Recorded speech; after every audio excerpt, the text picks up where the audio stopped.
नमस्कार दोस्तों, बहुत बहुत स्वागत है आप सभी का द वाइस एकेडमी में। इस लेक्चर में हम कंटिन्यू करेंगे भारतीय राष्ट्रीय आंदोलन संबंधित सीरीज, और ये इसका सेट 16 है। और यहाँ पे हम जो क्वेश्चन कवर कर रहे हैं वो है एमसीक्यू फॉर्मेट में। और यहाँ पे ये जो प्रश्न है वो आपको बहुत ही महत्वपूर्ण साबित होंगे। यूपीएससी की सीएफसी यानी सिविल सेवा परीक्षा की प्रारंभिक परीक्षा में ये आपको बहुत ही महत्वपूर्ण साबित होने वाले। और इसमें पिछले 25 वर्षों के प्रश्नों का अवलोकन है, 1995 से लेकर 2019 तक की। ठीक है। और इससे पहले प्राचीन भारतीय इतिहास, मध्यकालीन भारतीय इतिहास और आधुनिक भारतीय इतिहास संबंधित जो प्रश्न पूछे जा चुके हैं पिछले 25 वर्षों में, 1995 से 2019 तक, ये सभी प्रश्न हमने कंप्लीट कर चुके हैं। और ये इन लेक्चर को देखना है तो आप डिस्क्रिप्शन बॉक्स में जाके इन लेक्चर को देख सकते हैं, या फिर डिस्क्रिप्शन या फिर जो आई बटन है यहाँ पे क्लिक करके इन लेक्चर तक पहुंचा जा सकता है। अब तक की वीडियो हिंदी भाषा में लेकर आ रहा हूँ। मेरा नाम है देवव्रत। चलिए शुरू करते हैं। आज का पहला सवाल, 1939 में कांग्रेस मंत्रिमंडल ने 7 प्रांतों में त्यागपत्र दे दिया था। इसका कारण यहाँ पे बताना है क्योंकि, और ये सवाल पूछा गया है 2012 में। ठीक है। पहला ऑप्शन है यहाँ पे, कांग्रेस अन्य 4 प्रांतों में मंत्रिमंडल नहीं बना पाई थी, या फिर कांग्रेस में वामपक्ष के उदय से मंत्रिमंडल का कार्य कर सकना असंभव हो गया था, या फिर उनके प्रांतों में बहुत अधिक सांप्रदायिक अशांति थी, या फिर उपयुक्त कथनों ए, बी और सी में से कोई भी सही नहीं है। तो 1939 में कांग्रेस मंत्रिमंडल ने 7 प्रांतों में त्यागपत्र दे दिया था। इसका कारण हम चेक करते हैं। कांग्रेस अन्य 4 प्रांतों में मंत्रिमंडल नहीं बना पाई थी, ये इसका कारण नहीं है। कांग्रेस में वामपक्ष के उदय से मंत्रिमंडल का कार्य कर सकना असंभव हो गया था, क्या ये इसका कारण है? नहीं, ये इसका कारण नहीं है। तीसरा है, उनके प्रांतों में बहुत अधिक सांप्रदायिक अशांति थी। नहीं, ये भी इसका कारण नहीं है। तो यहाँ पे चौथा ऑप्शन हम देखते हैं, उपयुक्त कथनों ए, बी और सी में से कोई भी सही नहीं है। ठीक है। तो यहाँ पे हमने देखा कि तीनों यहाँ पे कथन गलत है। तो इसके संबंधित यहाँ पे चौथा ऑप्शन है वो यहाँ पे दिया गया है, ए, बी, सी में से कोई भी सही नहीं है। तो इसका आंसर हो जाएगा यहाँ पे डी। इसका सही कारण क्या था? उस समय भारत के वायसराय लॉर्ड लिनलिथ ने बिना भारतीयों से परामर्श किए भारत को द्वितीय विश्व युद्ध में शामिल कर दिया था। ये इसका कारण था कि कांग्रेस मंत्रिमंडल ने 1940 में 7 प्रांतों से त्यागपत्र दे दिया था। ठीक है, इसलिए इसका आंसर हो जाएगा यहाँ पे डी। अगला सवाल है यहाँ पे, भारतीय स्वतंत्रता आंदोलन के समय राष्ट्रीय सामाजिक सम्मेलन नेशनल सोशल कॉन्फ्रेंस का गठन किया गया था। इसके गठन के लिए उत्तरदायी कारण क्या था? इसके गठन का कारण हमको बताना है। ये सवाल सन 2012 में पूछा जा चुका है। तो देखते हैं इसके ऑप्शन। बंगाल क्षेत्र के विभिन्न सामाजिक सुधार ग्रुप या संगठन किसी एक मंच पर एकत्रित होकर व्यापक हित में मांग पत्र सरकार के समक्ष प्रस्तुत करना चाहते थे, या फिर दूसरा ऑप्शन है यहाँ पे, भारतीय राष्ट्रीय कांग्रेस अपने कार्यक्रम में सामाजिक सुधारों को नहीं रखना चाहती थी, इसलिए प्रस्तुत उद्देश्य के लिए उसने अलग से संगठन बनाने का सुझाव दिया, या फिर तीसरा ऑप्शन है, बहराम जी मालाबारी और एम जी राणा ने यह निश्चय किया कि वे देश के समस्त सामाजिक सुधार ग्रुपों को एक संगठन के अंतर्गत लाया जाए। ठीक है। या फिर चौथा ऑप्शन है, उपरोक्त संदर्भ में ए, बी और सी में दिए गए वक्तव्य में कोई भी सही नहीं है। तो जो गठन हुआ था नेशनल सोशल कॉन्फ्रेंस का यानी सामाजिक सम्मेलन का, इसका कारण था भारतीय राष्ट्रीय कांग्रेस अपने कार्यक्रम में सामाजिक सुधारों को नहीं रखना चाहती थी, इसलिए प्रस्तुत उद्देश्य के लिए उसने अलग से संगठन बनाने का सुझाव दिया था। आंसर है इसका बी। आंसर है इसका बी। ठीक है। अगला सवाल है, निम्नलिखित में से किन दलों की स्थापना डॉक्टर बी आर अम्बेडकर यानी डॉक्टर भीमराव अम्बेडकर ने की थी? सन 2012 में सवाल पूछा जा चुका है। Peasants and workers party of India, Akhil Bharatiya Anusuchit जाति महासंघ, स्वतंत्र लेबर पार्टी। निम्नलिखित कोटों के आधार पर सही उत्तर हमको चुनना है। ठीक है। तो हम चेक करते हैं इसको। Peasants and workers party of India की स्थापना क्या भीमराव अम्बेडकर जी के द्वारा की गई थी? नहीं, इनके द्वारा नहीं की गई। दूसरा है, अखिल भारतीय अनुसूचित जाति महासंघ की स्थापना क्या इनके द्वारा की गई थी? हाँ, ये इनके द्वारा की गई थी। इसकी स्थापना स्वतंत्र लेबर पार्टी की स्थापना भी इनके द्वारा की गई थी। ठीक है। तो दूसरा और तीसरा जो कथन है वो यहाँ पे सही बैठ रहा है। तो इससे संबंधित जो कूट है वो हम यहाँ पे देख लेते हैं। दूसरा और तीसरा कूट पहले में आ रहा है 1 और 2, 2 और 3, 1 और 3 और 1, 2, 3। तो यहाँ पे दूसरा और तीसरा है बी वाले ऑप्शन में, यानी आंसर है इसका बी। ठीक है, आंसर है इसका बी। और जो peasants and worker party of India, इसका हेडक्वार्टर है यहाँ पे मुंबई महाराष्ट्र में। ठीक है। और इसका गठन हुआ था 1948 में। ठीक है, 1948 में हुआ था। और यदि आपसे पूछा जाए कि ILP यानी जो लेबर पार्टी है, ठीक है, स्वतंत्र लेबर पार्टी, उसकी उसकी स्थापना कब हुई या उसका गठन कब हुआ, तो ये है 15 अगस्त 1936 को। ठीक है, और आपके लिए एक सवाल है कि अखिल भारतीय अनुसूचित जाति महासंघ की स्थापना कब हुई। ठीक है, एक सवाल है, मैं आपको यहाँ पे देकर जाता हूँ, इसकी स्थापना हमको बताना है, आपको बताना है, सॉरी। तो ये प्रश्न हुआ, इसका आंसर है बी। आगे चलते हैं। 1932 में महात्मा गांधी ने मरण पर्यंत उपवास यानी आमरण अनशन इसको बोलते हैं। ठीक है, आमरण अनशन भी इसको बोलते हैं। प्रधानता इसलिए किया, यहाँ पे जो आमरण अनशन किया गया था महात्मा गांधी के द्वारा 1932 में, उसका कारण यहाँ पे बताना है। ये सवाल सन 2012 में पूछा जा चुका है। पहला है यहाँ पे ऑप्शन है, गोलमेज सभा भारतीय राजनीतिक आकांक्षाओं को संतुष्ट करने में असफल हुई, या फिर कांग्रेस और मुस्लिम लीग में मत भिन्नता थी, या फिर रैमजे मैकडोनाल्ड ने सांप्रदायिक अधिनिर्णय यानी कम्युनल अवार्ड की घोषणा की, या फिर इस संदर्भ में उपयुक्त ए, बी तथा सी कथनों में से कोई भी सही नहीं है। तो यहाँ पे जो आमरण अनशन रखा गया था उसका कारण था रैमजे मैकडोनाल्ड ने सांप्रदायिक अधिनिर्णय यानी कम्युनल अवार्ड की घोषणा की थी, इसलिए आंसर है इसका सी। और जानते हैं इसके बारे में, मैकडोनाल्ड अवार्ड के बारे में, इसका स्वरूप क्या था। जो ये अवार्ड था मैकडोनाल्ड अवार्ड ही, जो अवार्ड था वो ही अन्यायपूर्ण था, लेकिन अवार्ड का दलित वर्गों, अस्पृश्य जिनको कहा जाता था, से संबंध रखने वाला उपवन तो महात्मा गांधी के लिए असहनीय था। 18 अगस्त 1932 को मैकडोनाल्ड को एक पत्र लिखकर गांधी जी ने इस निर्णय का विरोध किया। उन्होंने यह धमकी दी कि सरकार यदि अछूतों के लिए पृथक निर्वाचन प्रणाली समाप्त नहीं करेगी तो वे 20 सितंबर 1932 को आमरण अनशन आरंभ कर देंगे। सरकार ने इस पत्र पर कोई ध्यान नहीं दिया, उल्टे उन्हीं पर आरोप लगा दिए कि वे दलितों का उत्थान नहीं चाहते। अतः गांधी जी ने यरवदा जेल में ही अनशन शुरू कर दिया, और गांधी जी के अनशन से देश के सार्वजनिक जीवन में हलचल मच गई। पंडित मदन मोहन मालवीय, डॉक्टर राजेंद्र प्रसाद तथा अनेक हिंदू नेता बंबई में फिर पूना में एकत्रित हुए, और डॉक्टर अंबेडकर से समझौता वार्ता शुरू की गई, तथा 24 सितंबर को एक हल निकल आया। यही हल पूना पैक्ट के नाम से भी प्रसिद्ध है, जिसे बाद में हिंदू महासभा और ब्रिटिश सरकार के द्वारा भी स्वीकार कर लिया गया। ठीक है, तो ये था मैकडोनाल्ड अवार्ड। इसके बारे में और यदि जानकारी आपसे पूछी है तो यहाँ पे दे दी गई है। ठीक है, इससे संबंधित और भी क्वेश्चन यदि बने तो आने वाले परीक्षाओं में। अगला सवाल है, निम्नलिखित कथनों पर विचार कीजिए। दादाभाई नौरोजी की भारतीय राष्ट्रीय आंदोलन को सर्वाधिक प्रभावी देन थी कि यहाँ पे क्या देन थी इनके द्वारा, ये हमको बताना है। ये सवाल सन 2012 में पूछा जा चुका है। पहला यहाँ पे कथन है, उन्होंने इस बात को अभिव्यक्त किया कि ब्रिटेन भारत का आर्थिक शोषण कर रहा है। उन्होंने प्राचीन भारतीय ग्रंथों की व्याख्या की और भारतीयों में आत्मविश्वास जगाया। उन्होंने सभी सामाजिक बुराइयों के निराकरण की आवश्यकता पर सर्वोपरि जोर दिया।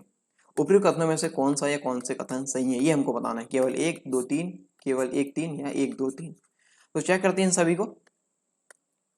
उन्होंने इस बात को अभिव्यक्त किया कि ब्रिटेन भारत का आर्थिक शोषण कर रहा है। हाँ, ये बात सत्य है। ठीक है, ये कथन सही है।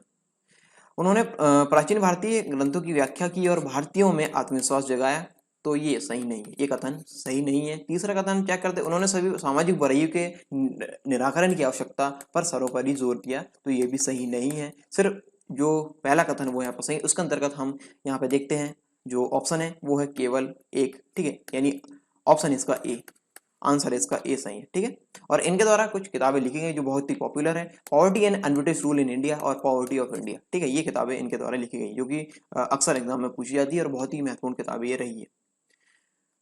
अगला सवाल है, भारतीय राष्ट्रीय कांग्रेस का लाहौर अधिवेशन 1929 इतिहास में इसलिए प्रसिद्ध है क्योंकि, और साथ ही साथ मैं आपको बता दूं कि जो भी भारतीय राष्ट्रीय कांग्रेस के अधिवेशन हुए हैं उनमें से जो महत्वपूर्ण अधिवेशन है और उनकी महत्वपूर्ण विशेषता क्या थी, वो आप एक लिस्ट बना लीजिए एक पेज में, और सारे मतलब एक बार देखिए, 2 बार देखिए, 3 बार देखिए, और बार बार उसको देखिए जब तक आपको वो अच्छे से याद ना हो जाए, क्योंकि इससे संबंधित कम से कम एक प्रश्न हर एग्जाम में पूछा जा रहा है। ठीक है, तो यहाँ पे इससे संबंधित जो भी बातें हैं वो आप हाईलाइट करके लिख लेंगे तो आपके लिए आसानी होगी। तो हमको यहाँ बताना है कि 1929 का जो अधिवेशन होता है लाहौर अधिवेशन, वो किस लिए प्रसिद्ध है, और ये सवाल 2012 में पूछा जा चुका है। पहला कथन यहाँ पे है, कांग्रेस ने पूर्ण स्वराज की मांग का एक संकल्प पारित किया। इस अधिवेशन में उग्रवादियों एवं उदारवादियों के बीच झगड़े को सुलझा लिया गया। इस अधिवेशन में 2 राष्ट्रों की मांग के सिद्धांत को अस्वीकार करते हुए एक संकल्प पारित किया गया। उपयुक्त में से कौन सा कथन या कौन से कथन यहाँ पे सही है, ये हमको बताना है। तो हम चेक करते हैं, कांग्रेस ने पूर्ण स्वराज की मांग का एक संकल्प पारित किया, क्या ये इस इस वाले यानी जो लाहौर अधिवेशन था उसमें था। हाँ ये सही है, ठीक है। तो कांग्रेस ने पूर्ण स्वराज की मांग का एक संकल्प पारित किया था, ये कथन यहाँ पे सही है। इस अधिवेशन में उग्रवादियों एवं उदारवादियों के बीच झगड़े को सुलझा लिया गया, क्या ये कथन सही है? ये कथन सही नहीं है। तीसरा है, इस अधिवेशन में दो राष्ट्रों की मांग के सिद्धांत को अस्वीकार करते हुए एक संकल्प पारित किया गया, ये कथन भी यहाँ पर सही नहीं है। केवल पहला कथन यहाँ पर सही है, तो इसके अंतर्गत हम ऑप्शन देख लेते हैं, केवल 1 2 3, 1 3 और उपयुक्त में से कोई नहीं। तो यहाँ पे जो उपयुक्त इसका आंसर है वो है ए, ऑप्शन ए, ठीक है। ऑप्शन ए इसका सही आंसर है। और इसके अध्यक्ष थे, यानी जो यहाँ पे अधिवेशन हुआ था भारतीय राष्ट्रीय कांग्रेस का लाहौर अधिवेशन 1929 में, इसके अध्यक्ष थे पंडित जवाहरलाल नेहरू। और पूर्ण स्वराज पर प्रस्ताव पारित यहाँ पे किया गया था। और पूर्ण स्वतंत्रता के लिए सविनय अवज्ञा आंदोलन शुरू किया जाना था। 26 जनवरी को स्वतंत्रता दिवस के रूप में मनाए जाने की घोषणा की गई, ठीक है। यहाँ पे की गई थी लाहौर अधिवेशन 1929 में, ठीक है। इसलिए इसका आंसर यहाँ पे ए। अगला सवाल है, निम्नलिखित में से कौन भारत सरकार अधिनियम 1919 की प्रमुख विशेषता है? भारत सरकार अधिनियम 1919 की प्रमुख विशेषता यहाँ पे बताना है। सन 2012 में सवाल पूछा जा चुका है। प्रांतों की कार्यकारी सरकार में द्वैध शासन का आरंभ, मुसलमानों के लिए पृथक सांप्रदायिक निर्वाचन मंडल का आरंभ, या फिर प्रांतों के लिए केंद्र द्वारा विधायी अधिकार का अंतरण। तो नीचे दिए गए जो कूट है उसका उपयोग करके सही उत्तर हमको चुनना है। केवल 1, केवल 2 3, केवल 1 3, या फिर 1 2 और 3। तो यहाँ पे इसका आंसर है सी वाला, यानी एक और तीसरा कथन, पहला और तीसरा कथन यहाँ पे सत्य है। प्रांतों की कार्यकारी सरकार में द्वैध शासन का आरंभ और प्रांतों के लिए केंद्र द्वारा विधायी अधिकार का अंतरण, ठीक है। आंसर है इसका सी, आंसर है सी। अगला सवाल है, रॉलेट एक्ट का उद्देश्य था। ये सवाल 2012 में पूछा जा चुका है और इससे संबंधित सवाल लगभग हर परीक्षा में पूछा जा रहा है। मतलब हर परीक्षा यानी जो यूपीएससी सीएससी की जो परीक्षा है उस इससे संबंधित सवाल यहाँ पे पूछा जा रहा है, ठीक है। मतलब हर वर्ष यहाँ पे पूछा जा रहा है, ये हमको कहना चाहिए। तो यहाँ पे हम देखते हैं, पहला ऑप्शन है, युद्ध प्रयासों के लिए अनिवार्य आर्थिक सहायता, परीक्षण तथा सारांश प्रक्रियाओं के बिना ही कारावास, खिलाफत आंदोलन का दमन, या फिर प्रेस की स्वतंत्रता पर प्रतिबंध लागू करना। इसका उद्देश्य क्या था?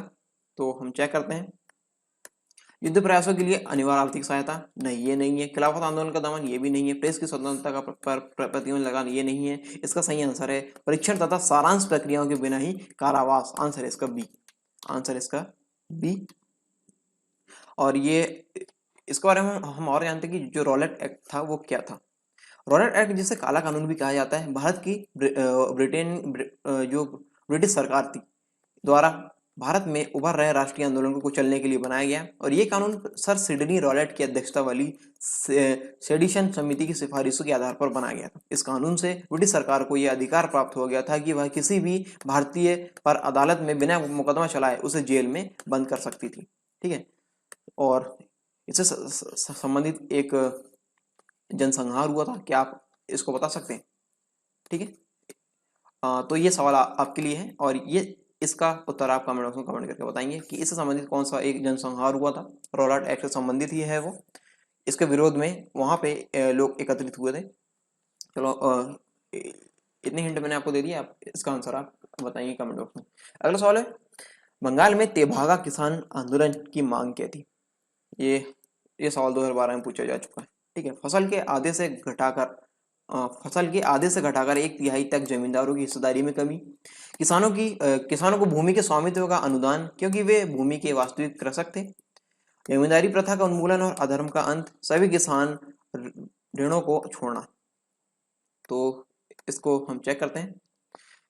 फसल के आधे से घटाकर 1/3 तक जमींदारों की हिस्सेदारी में कमी करना इन किसानों की मांग थी, इसलिए तेभागा किसान आंदोलन हो रहा था, ठीक है। तो फसल के आधे से घटाकर 1/3 तक जमींदारों की हिस्सेदारी में कमी करना इसका उद्देश्य था और इसकी मांग थी, ठीक है। आंसर है इसका ए, आंसर है ए, ठीक है। बंगाल तथा भारत के इतिहास में तेभागा आंदोलन कृषक आंदोलन था और इस आंदोलन में कृषकों की मांग थी कि कृषि उपज का 2/3 कृषकों को मिले तथा 1/3 मिले जमींदारों को, ठीक है। अगला सवाल है, एनी बेसेंट थी। एनी बेसेंट कौन थी ये हमको बताना है। सन 2012 में सवाल पूछा जा चुका है। होम रूल आंदोलन शुरू करने के लिए जिम्मेदार, या फिर थियोसॉफिकल सोसाइटी के संस्थापक, एक बार भारतीय राष्ट्रीय कांग्रेस के अध्यक्ष। नीचे दिए गए कूट का उपयोग करके सही कथनों या कथन का चयन करना है। केवल एक, केवल दो और तीन, केवल एक और तीन, और एक, दो और तीन। हम चेक करते हैं इसको। होम रूल आंदोलन शुरू करने के लिए जिम्मेदार थी, क्या ये सही है? हाँ, ये सही है। एनी बेसेंट इसके लिए जिम्मेदार थी। अगला है थियोसॉफिकल सोसाइटी के संस्थापक थी। नहीं, ये संस्थापक इसकी नहीं थी, हालांकि ये दूसरी बार इसकी अध्यक्ष रही है। ठीक है, यानी दूसरी अध्यक्ष ये रही है थियोसॉफिकल सोसाइटी की। ठीक है, अगला है एक बार भारतीय राष्ट्रीय कांग्रेस के अध्यक्ष। ठीक है, तो हाँ, ये सही है। ठीक है, ये तीसरा जो कथन है वो सही है। तो ये एक बार रह चुकी है, और ये पहली पहली महिला थी जो भारतीय राष्ट्रीय कांग्रेस की अध्यक्ष थी। तो यहाँ पे पहला और तीसरा कथन, तीसरा जो कथन है वो यहाँ पे सत्य है। तो ए और सी वाला हम ऑप्शन यहाँ पे देखेंगे कि एक और तीन ऑप्शन वहाँ पे मिले हमको, 1 2 3, 1 3 और 1 2 3। तो यहाँ पे 1 और 3 वाला ऑप्शन यहाँ पे ऑप्शन सी में मिल रहा है, इसलिए इसका सही उत्तर है सी। ठीक है, होम रूल आंदोलन की शुरुआत एनी बेसेंट द्वारा की गई थी, क्योंकि वे आयरिश होम रूल लीग से प्रभावित थी।